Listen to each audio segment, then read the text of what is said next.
Hello everyone, welcome back to my channel. If you're new here, my name is Shauna and this channel is all about homeschool and motherhood, and if you like that kind of thing, please go ahead and hit that subscribe button. But today I am sharing our not consumed haul with you guys. So grab a cup of coffee and let's get into it.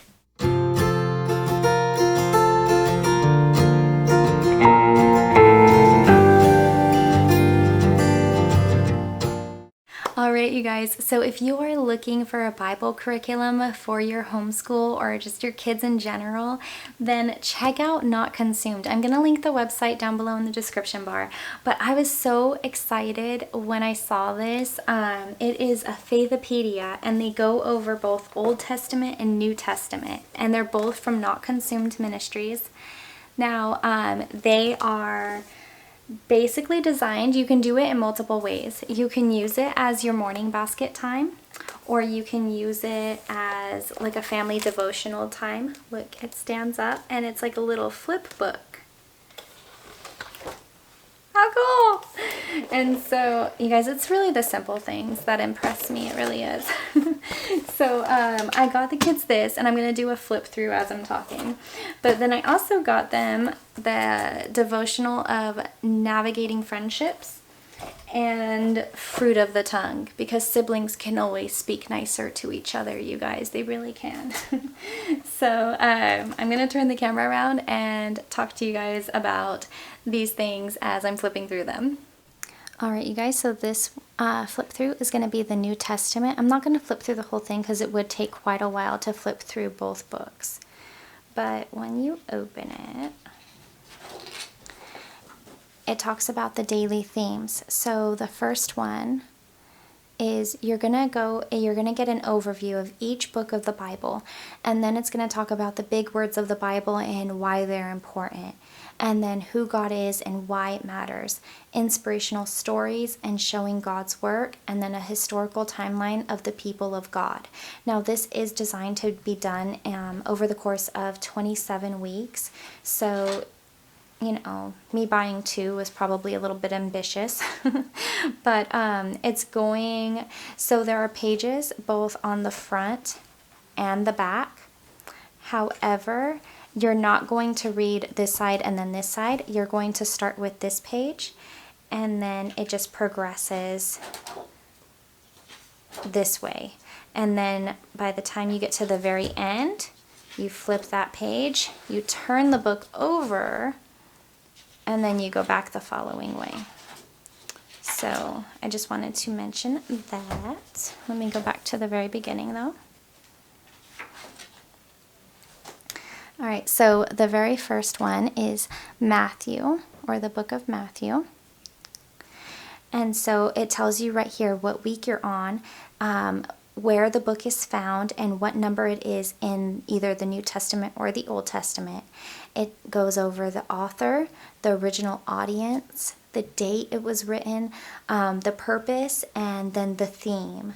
And then it talks about the book of Matthew a little bit and lists the most loved verses at the bottom. And then for this week, your big word would be gospel, and the key verse used would be Matthew chapter 24, verse 14. The definition of gospel is good news, and how salvation is from sin through Jesus is good news for the entire world. And then some related Bible verses, and then just a little bit more about what that word means. The next word you would be going over would be Messiah, and you'll read a Bible passage from Isaiah chapter 61 verse 1 through 3, talking about the Messiah and being anointed, and then it gives you a little bit more information up there, and as well as asks you a question. Now on the Not Consumed website, I happened to miss this when I was purchasing these, but they do have journals that complement each of the Old Testament and the New Testament for kids, so I do need to pick those up. I'm really excited for those because I thought I was going to have to make something myself, but you know, that's already done, so why fix what's not broken? Next would be the person of God for this week would be Jonathan Edwards, And then it would just talk about him and his story with, through Christ and religion. And then this gives you God's timeline of events for this time frame. And then it jumps into the next book. All right, I'll show you guys the Old Testament one now. So it's going to be the same layout where you are going to, this one is going to start with the timeline. And then the very first book of the Bible, which is obviously Genesis, as well as like the most loved verses. The word of this week would be covenant and covenant keeper. And then, have you ever made a promise?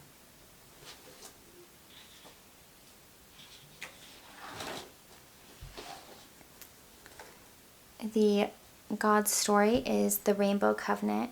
So, it's going to be the story of Noah and the covenant that God made with him for the rainbow, and what that symbolizes.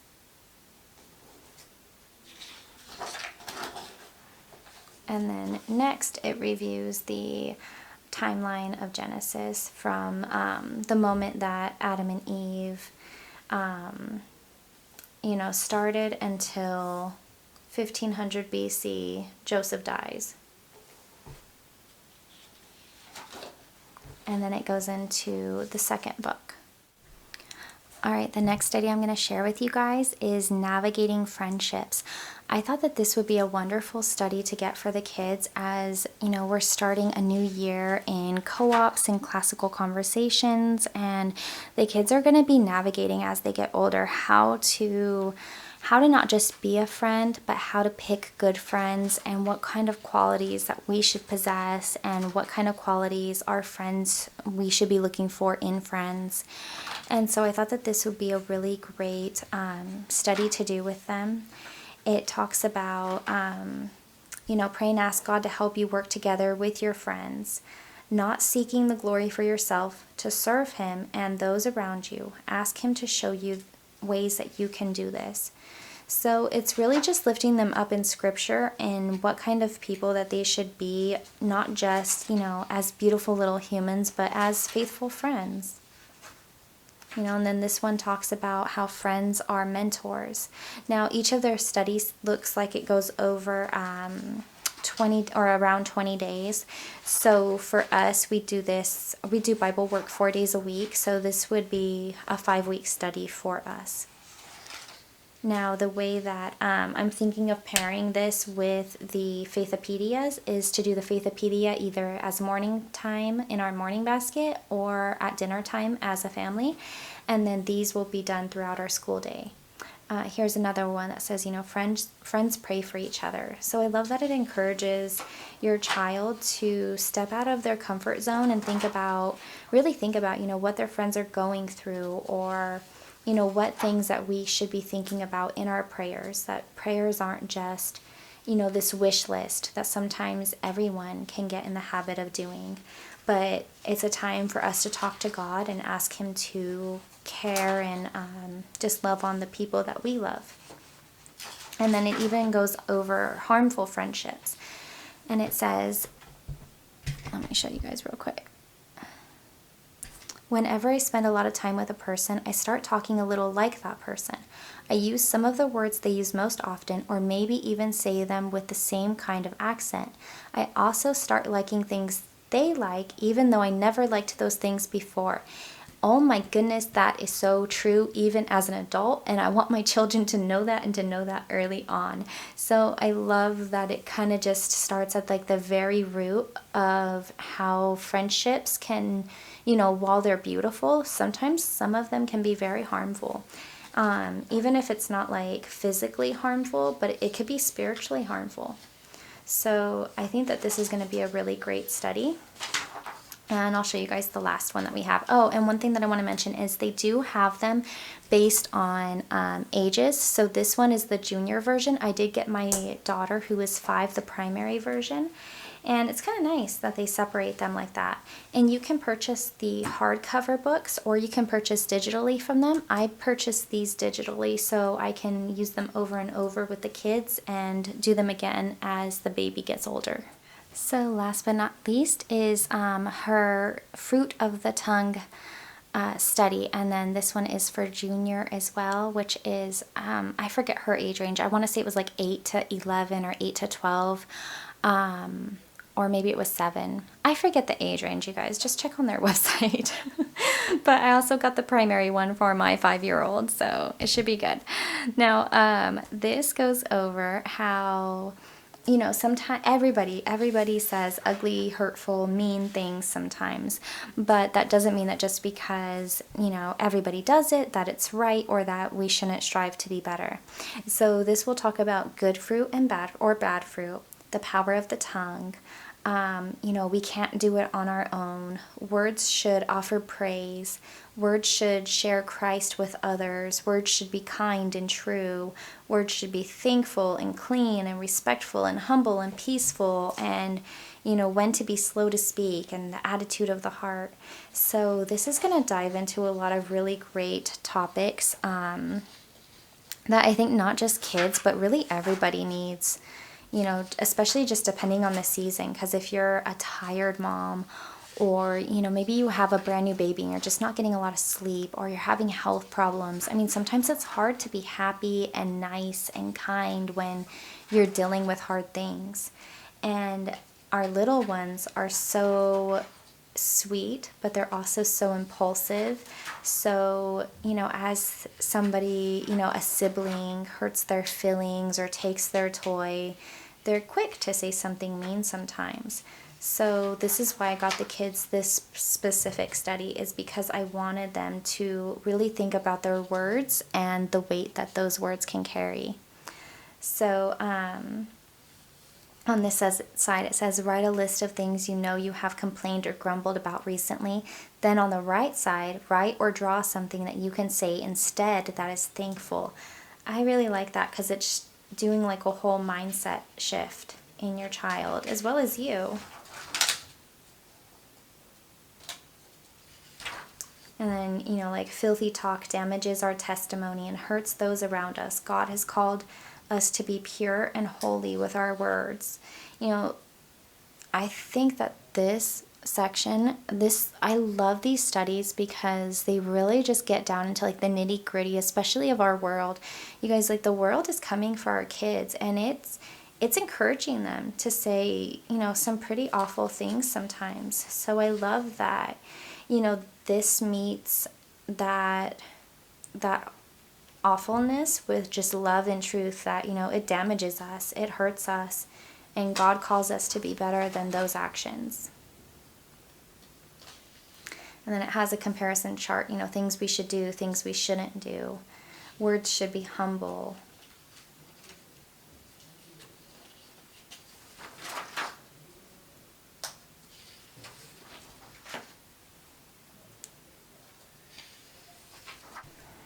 And then this is day 17, and I thought that this one was nice. So you're going to read Proverbs chapter 13, verse 3.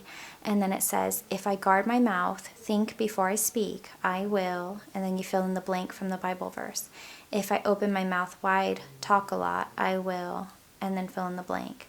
So this is also great because it's really making sure that they understand what they just read, and then it allows you some conversation starters and just different ways that you can work in stories to help tie everything better together for them. And then you're going to read James chapter 1 verse 19, and it says, in this verse we are given 3 very clear directions. Fill them out below. So it says to quick to, slow to, and slow to.